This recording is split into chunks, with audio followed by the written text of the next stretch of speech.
Hello everyone, my name is Otto Warner, and welcome to my course, Managing Users in Salesforce.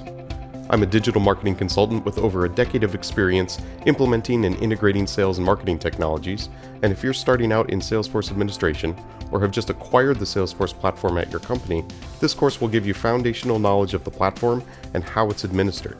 In this course, we're going to show you how to configure user permissions and other important user settings, as well as create and manage new and existing user records in Salesforce.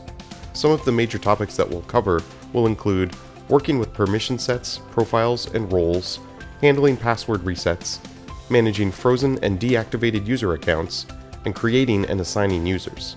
By the end of this course, you'll know how to create and permission new users in Salesforce and manage all user access issues in the platform. We suggest logging into your own Salesforce instance and following along with the course to help familiarize yourself with the platform.